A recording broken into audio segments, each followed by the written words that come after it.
ओम सत ओम सत। आज आप लोगों को बताएंगे देह अभिमान आसुरी कैरेक्टर है। देही अभिमानी बने। देखिए दोनों में फर्क है, एक देह अभिमान, एक देही अभिमान। पहले मैं बताया था कि ये आत्मा का साधन शरीर है, कर्म करने का साधन है। आत्मा के कर्म करने का साधन शरीर है। जो भी करती है आत्मा करती है इस शरीर के द्वारा, और वही उसका सुख दुख को भोगती है। में किसी का हस्तक्षेप तो है नहीं।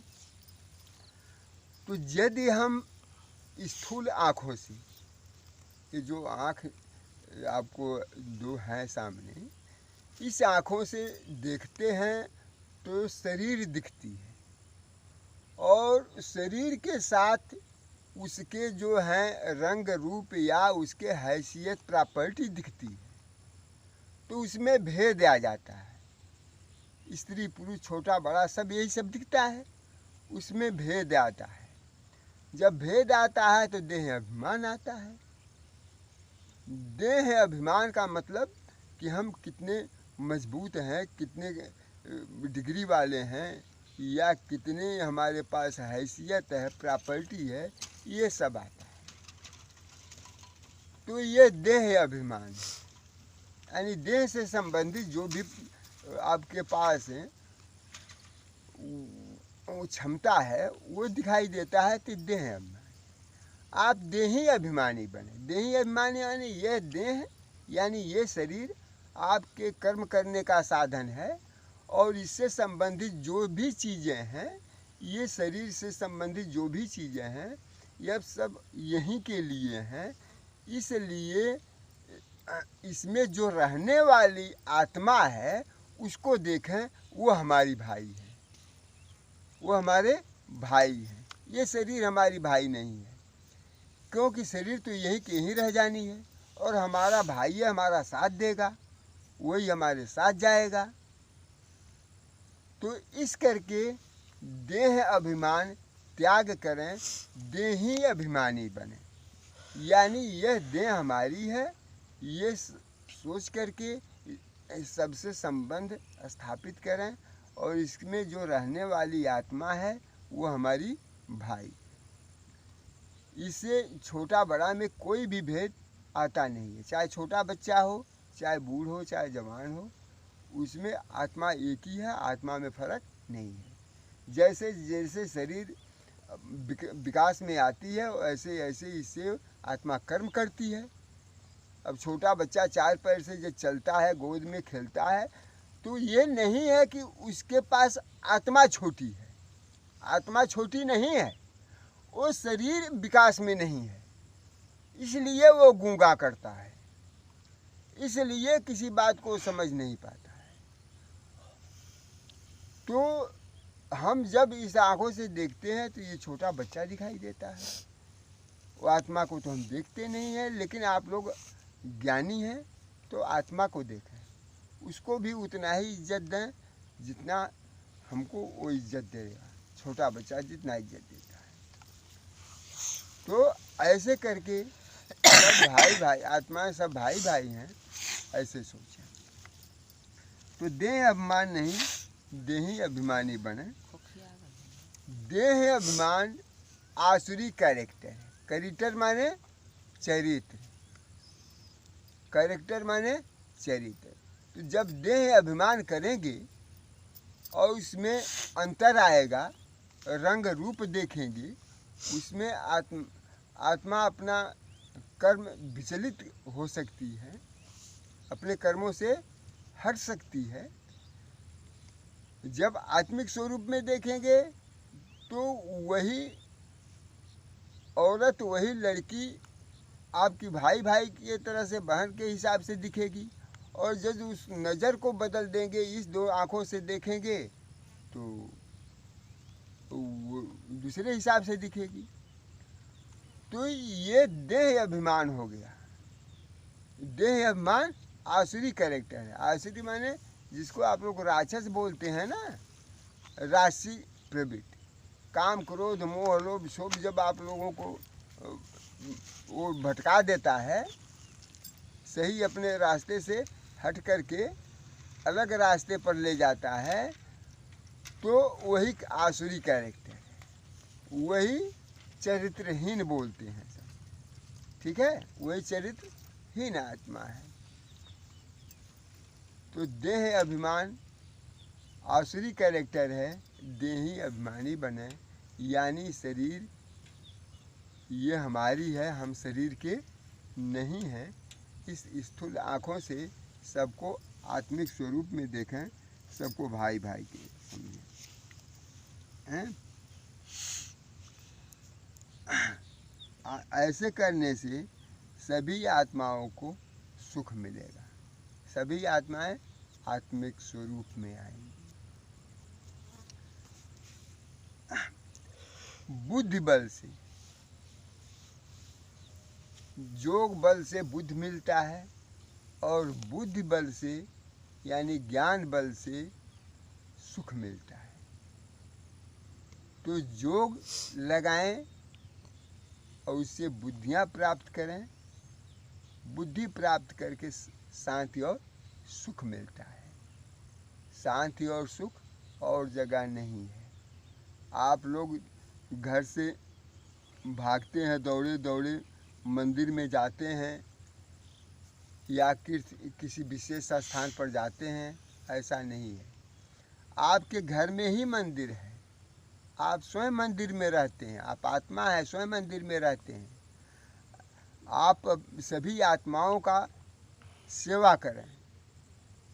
आप ऐसा सोचें कि ये सब आत्माएं मंदिर में बैठी हुई हैं, तो हमारे लिए यही देवी देवता है, क्योंकि देवी देवता पीछे मैं बताया हूँ, ये आत्माएं ही देवी देवता हैं।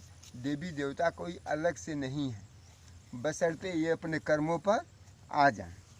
जब कर्मों पर नहीं आती हैं तभी वो प्रॉब्लम पैदा हो जाता है, तभी वो दुखिया बन जाती हैं। तो ऐसे करके ये आप लोग दुखी आत्माओं को भी सुखी बना सकते हैं, यदि आप अपने कर्म पर आ जाते हैं, आत्मिक स्वरूप में आ जाते हैं, तो दुखी आत्माएं भी आपसे सुखी हो जाएंगी।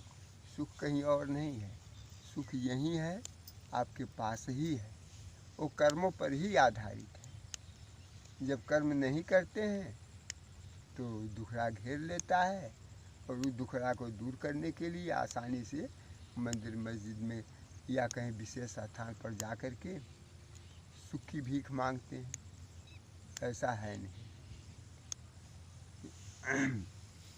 आप लोग देखे होंगे कि तमाम धनी परिवार के जिसके पास प्रॉपर्टियां हैं, वो लोग भी खुदकुशी कर लेता है, क्योंकि उनके पास ज्ञान नहीं है। वो लोग भी जहर खा लेता है, उनके पास ज्ञान नहीं है, अज्ञान में है।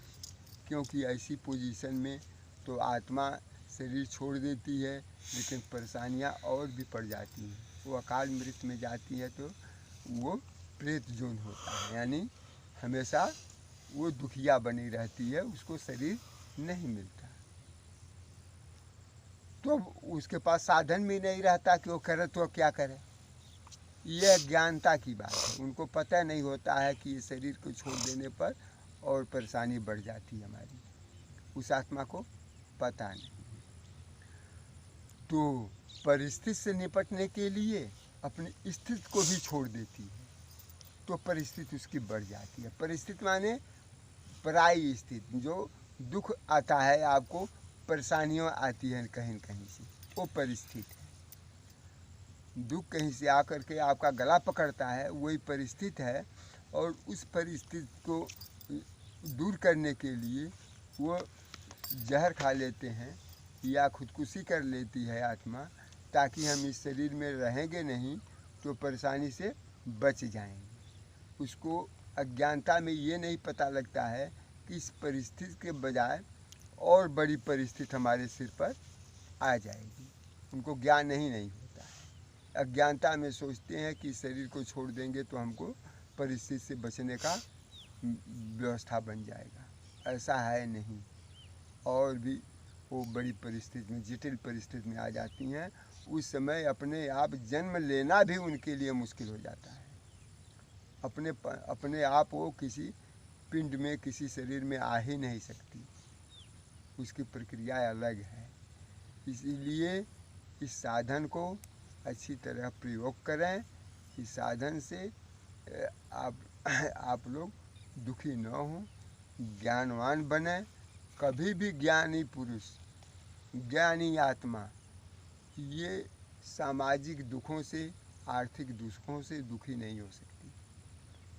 इसलिए नहीं हो सकती कि उसके पास वो गुण है, सहनशीलता है, धैर्यता है, विनम्रता है, सब उनके पास है?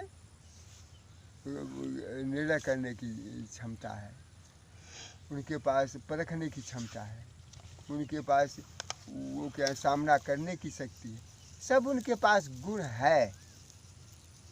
तो ये आत्मा के पास सब कुछ रहते हुए दुखिया बन जाती है। अब दुखिया इसलिए बन जाती है कि देह अभिमान में रहती है। जब देह में अभिमान में रहेगी तो उसको देह दिखाई देगा सब, है? जब देह दिखाई देगा तो दुखिया बनेगी ही बनेगी। ज्ञान तो है नहीं कि ज्ञान नेत्र से उसको देखा जाए। ये ज्ञान नेत्र दिया जाता है आत्मा को।